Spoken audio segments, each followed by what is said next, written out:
guys, and welcome to our second year on main stage, the Combat 2016 Showcase. We're going to be covering everything combat. We've got a little bit of PvP, we've got a little bit of PvM, and then towards the end, we're going to have some 2017 reveals, so get hyped. I'm Mod Rahman, and I'm joined by... Mod Deg. Mod Pi. Mod Days. Mod Harrison. Mod Ollie. So we're going to be kicking this off with a little bit of PvP. So who better than Mod Harrison, Mod Pi, and Mod Harrison to take you through it? Hi there, RuneFest. I'm Mod Pi, this is Mod Harrison. And we're just going to talk a little about PvP. So our focus this year and the next year is to get more of you involved, because PvP is awesome. I know some of you don't believe me, but trust me, it is a great activity in RuneScape.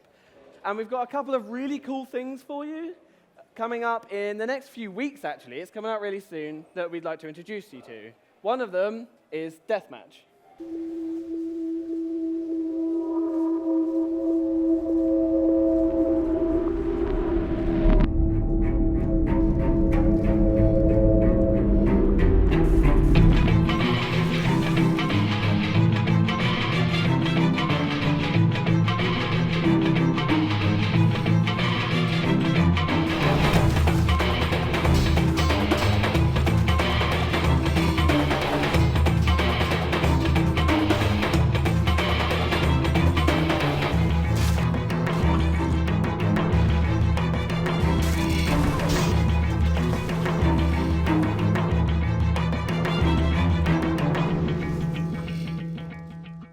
So what is Deathmatch? So what we've done is we've taken the Crucible and we've thrown it away because no one uses it.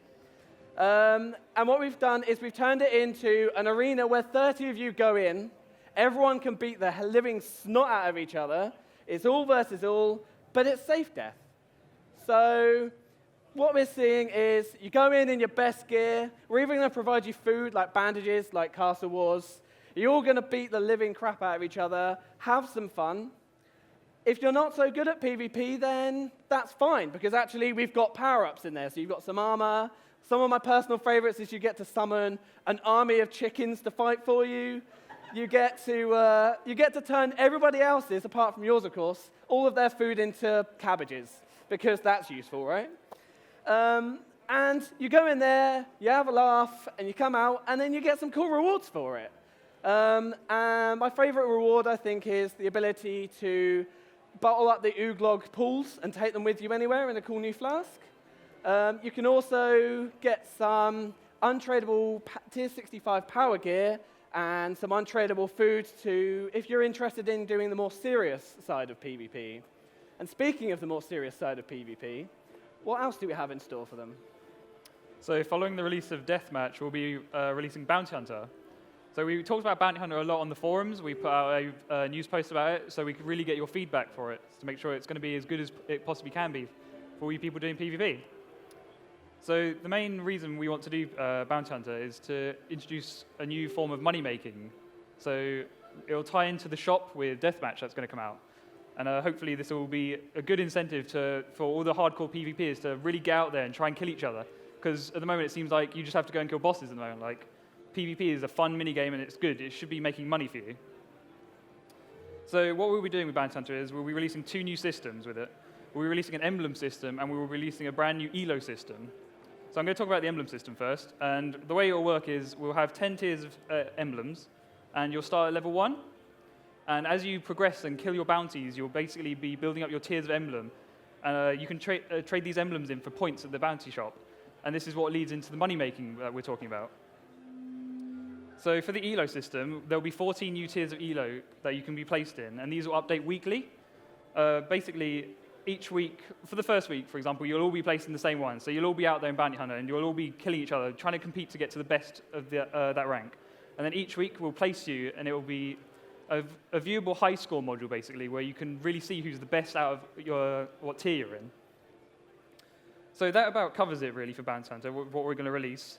As I mentioned before, there's a full design document that ModPi has really gone to town with and explained everything that we're going to be doing. And I'd highly recommend that you go and check it out, because it includes a full list of rewards, such as like the rune pouch that you've been going on about, that you really want. And it's going to be a really good reward, and we hope that it's going to be useful for you. So that's a little bit on PvP. We're going to be covering a couple of the updates released throughout 2016. Going to talk a little bit about how we came up with some of the characters, and who better than Mod Ollie and Mod Deg. Woo! Thank you. Hi, RuneFest.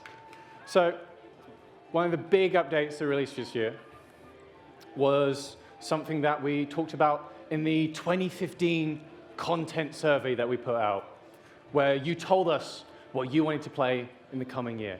And one of the most popular choices was a sequel to the God Wars dungeon. And this year we brought you that with the Heart of Gillinor, a return to that sort of less complex boss design, something you can just jump into and try out with your friends without having to spend hours researching guides and what gear to bring. We also made an effort to create characters with the dungeon, much like Grador from the original God Wars has shown up over the years in quests, and you've gotten to know him. We have that opportunity with the bosses from the Heart, such as when they appeared in the Tales of the God Wars, and I'm sure we'll see more of them again. Mod Ollie and I want to talk you through some of the things we were thinking about when we designed and developed the Heart. We're going to talk about some of the deleted scenes, if you will, from the dungeon. Yeah, so we're going to start off with the Twin Furies, of course. So I really want to give you guys sort of a peek behind the closed doors of Jagex and an idea of how we actually come up with these characters. And with the Twin Furies in particular, I want to hear a quick cheer from all of you that were at the Combat Showcase last year in 2015. So give me a shout if you were here. All right, so yeah, good number of you. You might remember that we actually spoke about some personal projects. And the one that I spoke about in particular was about a demon council that I was developing in my personal time. And I really wanted to have sort of a set of demons that really work against you and they work together. And that actually came together in God Wars Dungeon 2 when I thought this would be a good opportunity to get some of that in. So they ended up being twins, of course, but that was actually where it came from. So kind of announced that a year ago on stage here at RuneFest. Now, at the time I was developing these, I'd actually been watching an anime, and I'm not sure if any of you will realize, but a few of you might have picked out which one that was. It gave me the idea that wings don't have to just be for flying, that wings could be purposed for attack. And what if a pair of demons possessed these kind of wings and used them to attack? And pairing that with the idea that they were sort of based around agility, because a lot of our demons in-game, we've got big, hulking demons, and they try and smash you to pieces, but we didn't have the kind of agile, nimble characters that I wanted to create. So pairing that together inspired the mechanics about how you would counteract that, so mainly counteracting it with movement and target switching. So I paired that together as well with the idea of a shared health pool, which came from the Demon Council idea, so that you'll be fighting both of them as one, and they fight against you in unison. So that's a little bit of an idea about how the Twin Furies came together. Deg, why don't you tell us a little bit about Vindicta? So Vindicta was very nearly a completely different character. The first idea that we had when we were talking about a Zaros-themed boss was a Chthonian demon. This would be a stark contrast to the Twin Furies. This would be a monstrous, sort of twisted creature. And when we were talking about this, one of our concept artists, Mod Yan, overheard us talking and said, "You've got to do a Dragon Rider." And we looked at each other. We laughed. I wasn't sold. A Dragon Rider, they're small, they're not imposing, they're almost kind of cute. I don't want to fight a Dragon Rider. I'd feel kind of bad. I'd feel guilty. And then Mod Yan went away and drew Vindicta, and we were sold. There was no going back. This was an imposing character, even without the dragon. I saw that and I understood how the Dragon Riders could have been such a big part of the Zarosian Empire. So what about Hellweir? So Hellweir is actually my personal favorite, but again, it was another one that we sort of, it wasn't exactly as we imagined it at the start, and it was a really difficult one to come up with because we were coming up with ideas like crystal golems or elves that sing themselves crystal suits, or maybe elves that have augmented themselves with crystal and things like that. But as you can tell, all of these related to the crystal theme, and we just had Tarthiad, a planet full of crystal, and we really wanted to do something different, but something that was still an elf. So that was when we had sort of a stroke of inspiration. So a little bit of lore for Tarthiad was that the Hunlef, this creature that terrorized the people who lived on Tarthiad, we thought, what if there was an ancient elf who had this power to be able to slay that beast and steal its form? And then we went away, we sort of started brainstorming what this creature could be like. And a lot of the ideas we have sometimes in the watch, we're just joking around, and we say something like, oh, what if this beast was an owlbear? And then we laugh, and then we're like, okay, Wait a minute. what if it was an owlbear? And this is actually what Mod Yan came up with first when he first concepted Hellweir. So we looked at it and we thought, actually, that is pretty awesome, but we think we can go further. It doesn't look totally unique, and we wanted to do something no one had seen before. So we took owl and we changed that to wolf, stag, and made a wolf stag bear. And actually, it turned out to look really awesome. We thought maybe if you mash that many creatures together, it doesn't look good, but Hellweir turned out to be pretty cool. And at the time, I'd actually been watching a film, The Revenant, and there's an awesome scene in that where you get to watch Leonardo DiCaprio get mauled by a bear. And I thought, what if we could do a boss fight where it felt like that? It felt like the creature that was trying to kill you was thrashing around and raking you, and it was just completely dangerous to get anywhere near it. So that's what inspired some of the mechanics. But again, we wanted to have the feeling that it was actually an elf you were fighting against. So it was also a fight against nature. He was using his magic to invigorate the nature that fights around you. And that's where the mushrooms came from as well. So if any of you have done challenge mode, obviously the mushrooms are the extra mechanic in there. So earlier, Deg mentioned that we wanted to focus on fun in this, and I thought, what is more fun than a mushroom disco? So basically getting all you guys to dance around the mushrooms that are growing and shrinking and avoiding them. So that was really good fun developing that one. And finally, of course, we had Grigorovic. And he came from the idea of wanting to create a character that was much of a victim of Sliskay's machinations, as the player was. He was a deplorable character in his first life, but no one really deserves turning into what he has.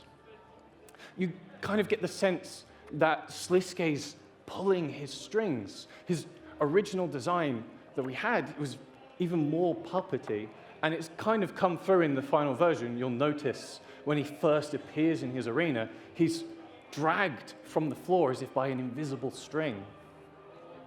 He's really kind of a reflection of Sliskay's twisted sense of humor. So hopefully, that's given you a little bit of insight into what we were thinking about when we were creating the dungeon. When we were first talking about it, we knew right from the start that we'd be revisiting the heart, that the heart needed its necks. And that brings us to TELOS. So with TELOS, I'm actually going to talk a little bit more about what we learned from that encounter and the things we were trying to do. So rather than the theme and things like that, I want to talk first about the fact that we made a boss that has no immunities. So a lot of you guys, you want to use your full arsenal against the boss. So we thought, actually, you know what, why don't we allow you to do that? So you can stun TELOS, and you can poison him, and you can use everything at your disposal. So that introduced some interesting challenges for us developing it. We knew that if you could do that to TELOS, he needed to have an answer back. So the enrage system allowed us to introduce freedom once you got to higher enrages, and then freedom on a shorter cooldown at even higher enrages. And then things like allowing him to have a stat restore if you were to hit him with the stat hammer and things like that. So what we wanted to do was use the enrage system to allow a lot of people to get in at the lower end. So I keep mentioning the enrage system because it's really useful for us. We started with Araxor, we introduced it there, and then we built on it for TELOS. So at the lower end, we can allow less mechanics, we can get more people in, more people trying TELOS. But at the higher end, it allows us to have multiple races for World First, and just a continuous challenge that the top PVMers can keep going into and keep competing against each other in. So another thing that we learned was that you guys constantly surprise us. Like, the enrages we've seen people doing with no food or with crazy strategies are just amazing. But the enrage system allows us to get a little bit back, so we actually can surprise you guys. And one of the things that we really tried to do was put in Phase 5, obviously. No one knew about it. From 0 to 100 enrage, it doesn't kick in until you hit that 100% enrage mark. And it was really good watching all the Twitch streams when suddenly TELOS falls into the water when you kill him, and then he rises back up. and people just going mental in the chat for things like that. And we also had some surprises at 1,000% in Rage as well, so no one really expected us to put some mechanics in there. But what it demonstrated for us was that hiding things like that, being able to use an enraged system that allows progression, really makes some amazing Twitch moments. It gives us those races, it gives us those surprises, and we think we're going to do more of that stuff in the future. Ollie, do you want to take us through some? Yeah, so I'm not actually done. Yeah, so the enraged system has given us all that competition, and first we're going to go through who's got the highest in Rage. So I hope he's actually here. Highest in Rage is, of course, You Got Lit Up. He's managed to accomplish an absolutely crazy 1,308% in Rage. Absolutely phenomenal. And then next up, I think we have, kill streak. So Buffy with a kill streak of 86. 86 kills in a row. Here today, so if you see him, congratulate Yeah, him. congratulate him on that. He's over there. Good job, that man. That's it, yeah, round of applause. Okay, so of course, there's Enraged, there's Streak, and then there's total kills. So who's got the most kills? Why? 3,000 Telos kills. Yeah, another round of applause, please. That's amazing. 3,000 on the dot as well when we got these stats. Okay, and then finally we're going to go over the boss pets because Telos has only dropped 596 pets, which makes it one of the most prestigious pets in-game. Now I'm actually done. So those are some of the PVM updates we did in 2016. But in regards to combat, that's not really the only thing we've done. We've really taken a step back this year and had a look at the issues left over from perhaps EOC. Whether it's an underpowered weapon in BVP or a gap in weaponry tier that just doesn't quite fit yet. You know, it could be a bug with a boss. For example, pulsing spiders spawning underneath a Raxi, allowing you not to get your kill. It's really been the year of us wanting to make PVM a truly special place and making it absolutely perfect.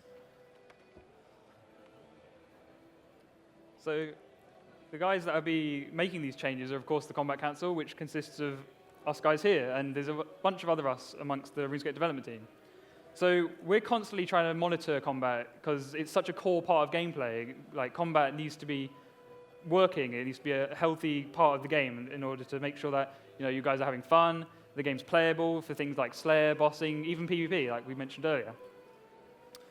So as a Combat Council, we always discuss things such as future updates, trivial fixes, like just changing the life points on an NPC, and, you know, going out of our way to completely develop a whole new ability. All this goes through us. We try and make sure that, you know, the content's going to be as fun for you guys as possible. We want to make sure that it works, it's interesting, it's going to be used. There's so much that goes through it. So besides things like future updates, you know, there's bugs that come through. So whether it be coming from you guys through social media or from us guys playing it in-game, we all discuss it as a group. We make sure that the outcome's correct. We don't want to overbuff things. We don't want things to be nerfed or, you know, just be wrong. We want to make sure that PVM it flows correctly. So I mentioned social media. We make sure things are. We're keeping an eye on Reddit, Twitter, forums. We're always taking feedback from you guys. We want to make sure, you know, like I said before, it has to be good. So one of the examples of things that you mentioned that wasn't really, you know, up to par with what you wanted was the TELOS loot system. You said it took too long to get your loot, claim your loot, and then continue through the kill. So we discussed what we could do, and we streamlined the whole process of it. You know, you click the loot's there for you, and you can continue your streak, or you can claim your loot straight away. That goes straight to your bank. However, obviously, with all these changes comes a knock-on effect to other parts of gameplay. One of these things in particular that we want to touch on are things like boss kill timers, and Mod Ramen's going to cover what we want to do with those next year. So in 2017, we're going to be resetting all your kill timers. I know some of you are like, oh my god, my 8-second Groldo kill, my 12-minute Virago duo, or in some cases, my 15-minute Giant Mole kill. 10-minute Agaroth. 10. Look, we're not discussing that one here. So currently, it's just a number that sits in an interface. You can't quick chat it. You can't really do anything with it.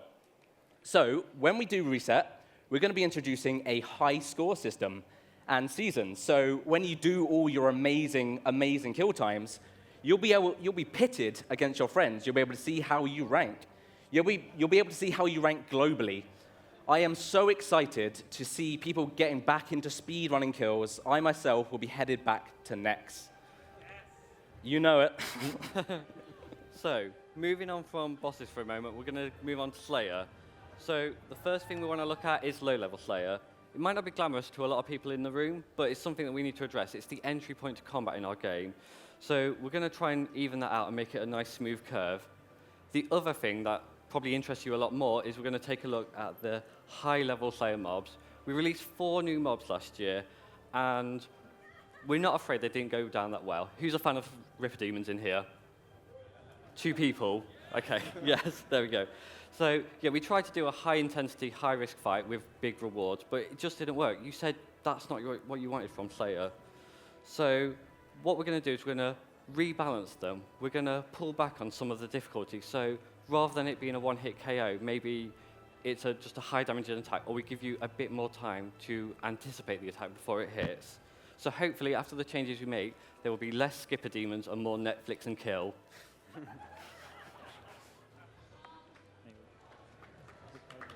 Go on, give him a round of applause for that one. He loved Good it. one. With TELOS, we released a new weapon tier, tier 92. And 92 is a bit of a weird number, isn't it? When we were discussing what we wanted to do for the rewards for the boss, 95 seems like the obvious choice. But we started discussing it, and we hit what we're going to call the TELOS problem. You might have concluded that we didn't do this because we were concerned about reaching level 99 with our equipment too quickly. But as far as we're concerned, 99 isn't the end. It is the end for wield requirements, but 5 years from now, you're going to be wielding tier 105 weapons.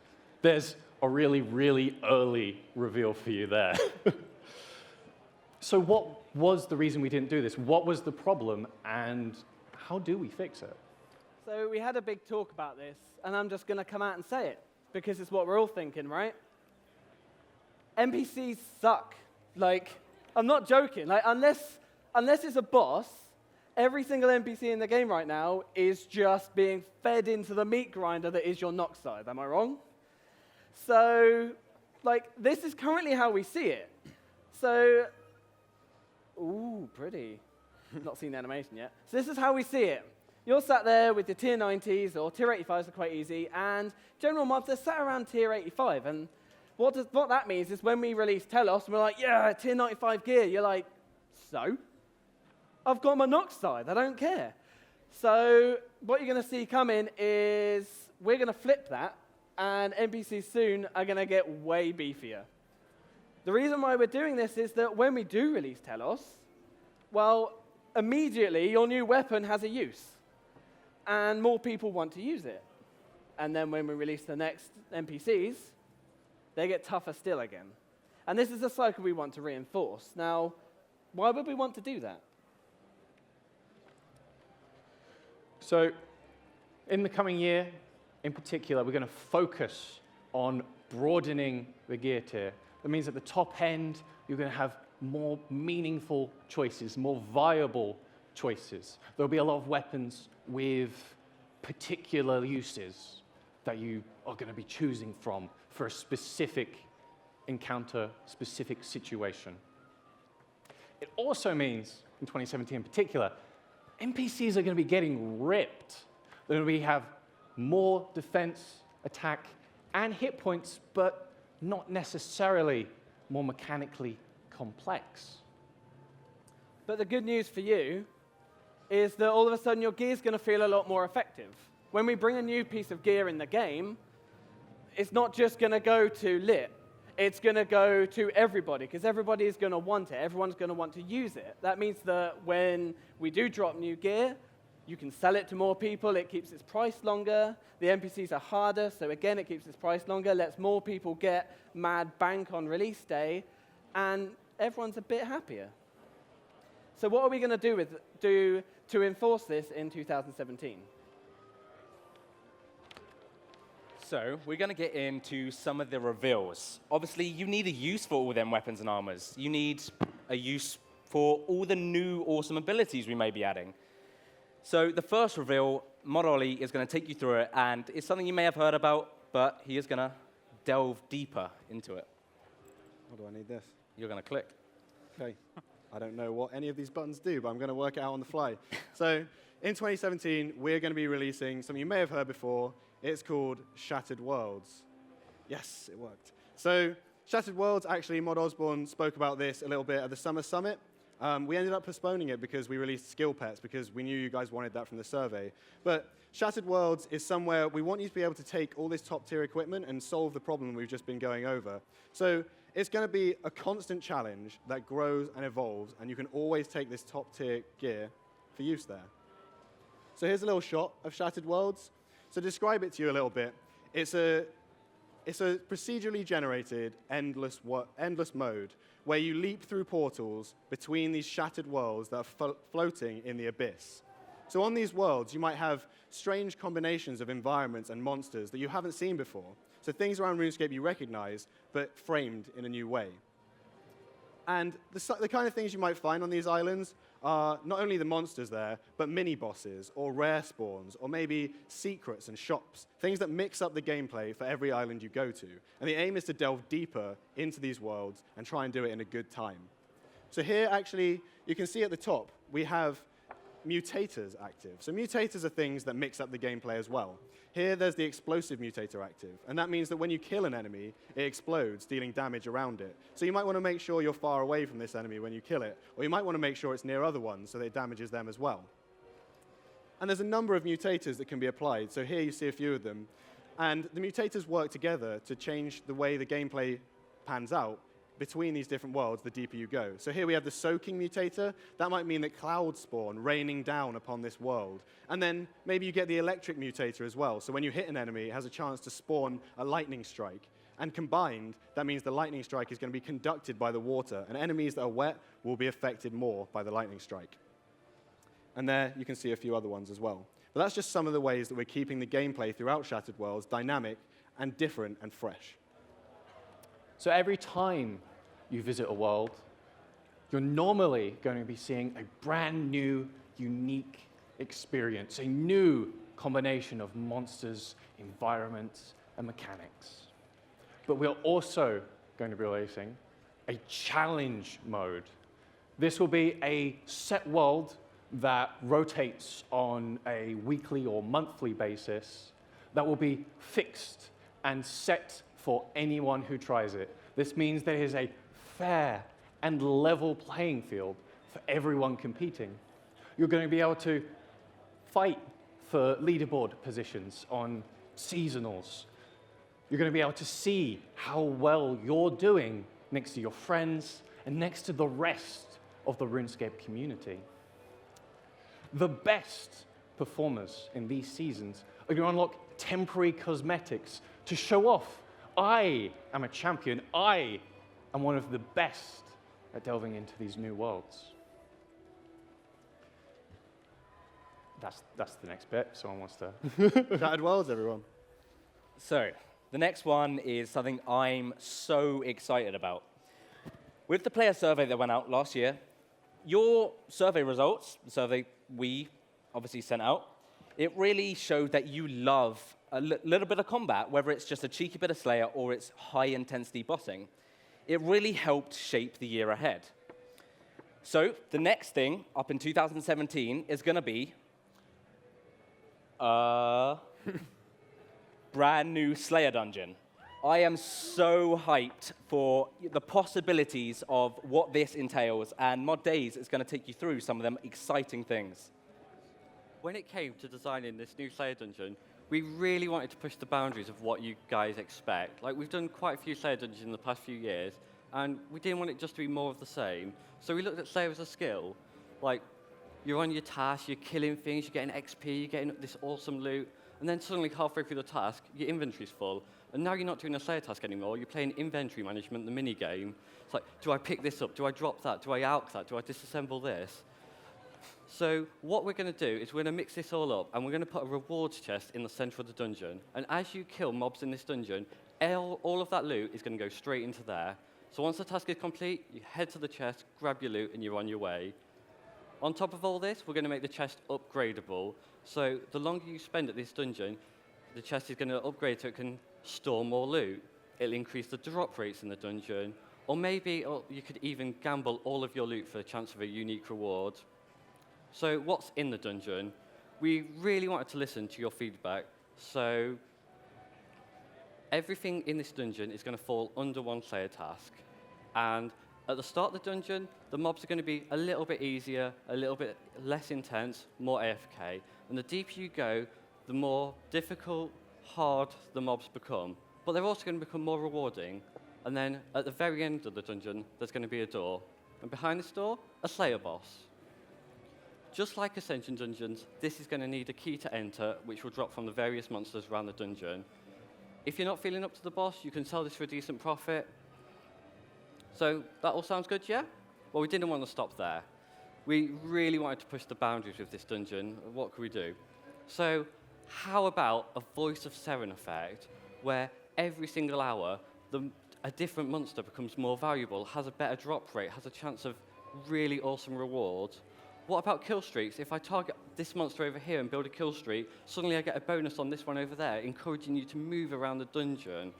Or let's go even crazier. How about a Slayer wave, where everything in the dungeon will become aggressive and try to attack you, and you and other players in the dungeon are going to have to stand together and fight them back.